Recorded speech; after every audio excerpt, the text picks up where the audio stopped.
Il existe autour de la Terre une cavité qui résonne à environ 8 cycles par seconde. Cette cavité est comprise dans l'espace entre le sol que nous foulons et l'ionosphère. Cette bande, qui fait environ 60 km, est une caisse de résonance tridimensionnelle dans laquelle on peut transmettre de l'énergie électromagnétique de 8 Hz sans presque aucune atténuation.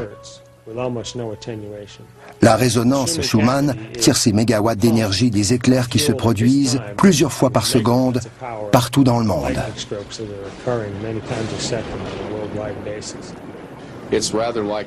C'est à peu près comme un enfant qui tiendrait un ballon retenu par une corde. Tesla était si créatif qu'il projetait d'utiliser son émetteur d'énergie pour frapper le ballon d'électricité avec une pulsation électrique qui répartirait cette énergie dans l'ionosphère.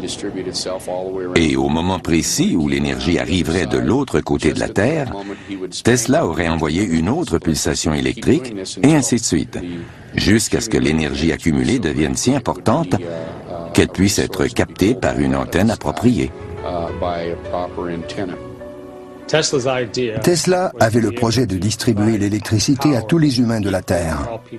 À l'époque, il y avait 2 ou 3 milliards d'humains sur la Terre qui, le soir venu, vivaient dans le noir.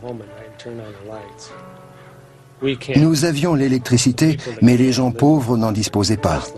Tesla avait constaté que le monde était divisé en deux, ceux qui avaient accès à l'électricité et ceux qui n'y avaient pas accès, et il voulait que tous, sans exception, reçoivent l'électricité en cadeau.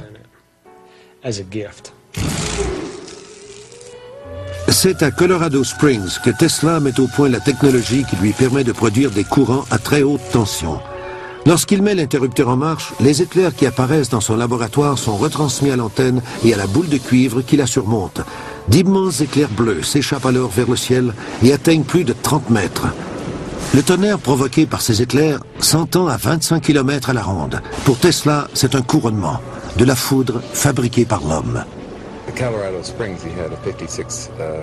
À Colorado Springs, il avait un transformateur de 56 kVA que George Westinghouse lui avait donné et qui pouvait atteindre 55 000 volts. Il s'est servi d'un émetteur pour augmenter la puissance de ce transformateur et a si bien réussi qu'il a fait sauter quelques génératrices de la centrale de Colorado Springs, située à 40 km plus loin.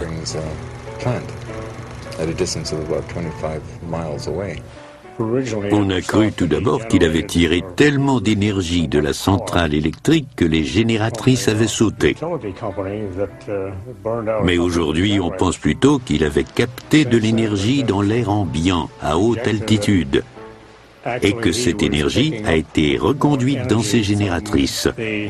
Comme on ne peut pas réintroduire de l'énergie électrique dans des génératrices sans faire fondre les circuits, bref, on a refusé de leur vendre de l'électricité tant que Tesla et son assistant n'auraient pas réparé les génératrices.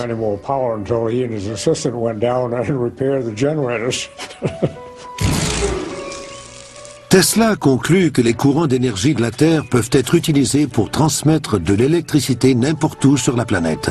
Dans des expériences de laboratoire, il démontre que des ampoules électriques sans fil peuvent être alimentées par une source d'énergie située à plusieurs kilomètres du laboratoire. Ces expériences ouvrent la porte à une multitude de possibilités beaucoup plus sinistres. La fréquence des ondes alpha du cerveau humain se situe entre 6 et 8 Hz. La résonance de Schumann vibre à une fréquence entre 6 et 8 Hz. Tous les organismes se situent à l'intérieur de cette même fréquence.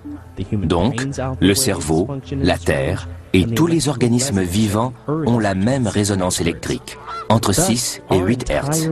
En contrôlant cette fameuse fréquence de façon électronique, on peut influencer les ondes cérébrales de l'humanité entière.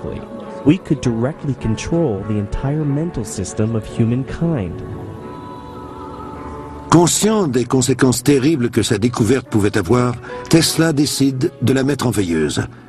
Suite à ces expériences qui s'avèrent plus que concluantes, Tesla décide de quitter Colorado Springs et de revenir à New York. À la recherche de financement, il fraye alors dans le monde de la haute finance où il fait la connaissance du richissime banquier JP Morgan. Ce dernier se laisse vite convaincre par Tesla, qu'il connaît de réputation, d'investir dans un système de diffusion à l'échelle mondiale qui rapportera des millions. L'homme d'affaires décide d'investir 150 000 $. Même s'il doit concéder 51% de sa propriété intellectuelle sur l'invention de la radio à JP Morgan, en 1900, Tesla entreprend la construction de la légendaire tour de Wardenclyffe.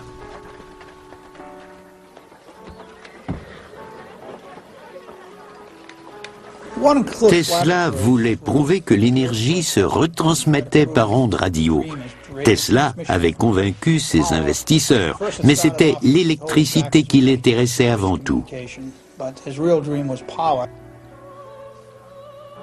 Alors que la tour est en construction, Tesla apprend que Guglielmo Marconi vient de retransmettre des ondes radio à travers l'Atlantique. Morgan menace de se retirer du projet. Loin de s'avouer vaincu, Tesla transforme le projet de la tour Wardenclyffe en un projet encore plus ambitieux. Il convainc Morgan qu'il peut ériger un système de tours qui lui permettra de capter l'énergie de l'ionosphère. Ces antennes géantes rendront possible la réalisation de son vieux rêve, celui de pouvoir transmettre l'électricité sans fil partout dans le monde, en d'autres mots, de l'énergie gratuite pour tous. Tesla a été traité de fou parce qu'il disait pouvoir générer de l'électricité sans carburant, sans énergie solaire et sans énergie éolienne. Et il le pouvait. C'était bien sûr quelque chose que les compagnies pétrolières voulaient empêcher à tout prix. Tesla était aussi capable de transmettre de l'énergie électrique sans fil à travers l'atmosphère. Morgan a mis fin au projet lorsque les conséquences commerciales sont apparues. Ne voyant aucun profit à retirer des installations de Tesla et convaincu que Marconi monopoliserait la radio, Morgan se retire. Ironiquement, 40 ans plus tard, la Cour suprême des États-Unis déclare que Marconi s'est servi des brevets déjà détenus par Tesla pour mettre au point sa technologie de la radio. Tesla est reconnu pour être l'inventeur de la transmission sans fil. Certains croient que le fiasco de Wardenclyffe n'est pas qu'une affaire d'argent. Ils soutiennent que Tesla lui-même aurait sabordé son projet de peur qu'il ne tombe entre les mains de gens peu scrupuleux, causant ainsi plus de mal que de bien aux hommes et à la planète. Même si à la fin Morgan a coupé les fonds pour le projet de la tour Wardenclyffe, je pense que ce projet n'a pas été stoppé par manque d'argent. Tesla y a mis fin parce que ses idées pouvaient servir à des fins militaires. C'est probablement la décision la plus sage qu'un scientifique peut prendre. Pour la première fois, Tesla reconnaît dans un article publié dans le New York Times que Wardenclyffe pouvait être utilisé pour abattre des avions. Il a fait marche arrière avant qu'une catastrophe dont il aurait été responsable se produise. Parce qu'en étant capable de soutirer et de diriger l'énergie de l'ionosphère, quelques 2 milliards de volts, il était en mesure de détruire une ville, une arme encore plus dévastatrice que la bombe atomique.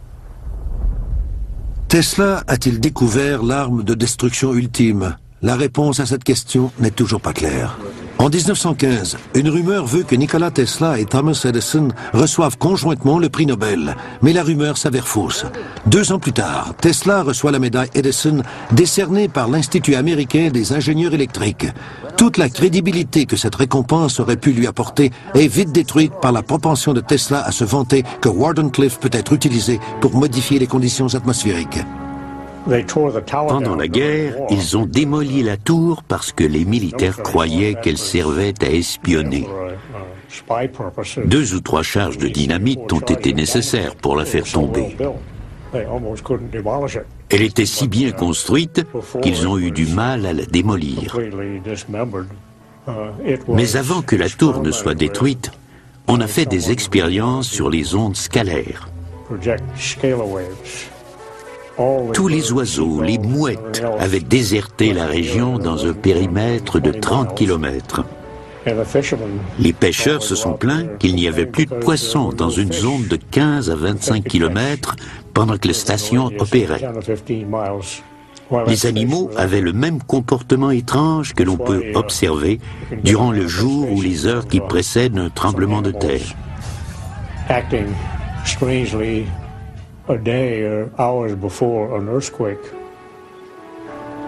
La tour, si chère à son cœur, désormais détruite, Tesla se retire dans son laboratoire et se livre à des expérimentations autrement plus complexes et dangereuses.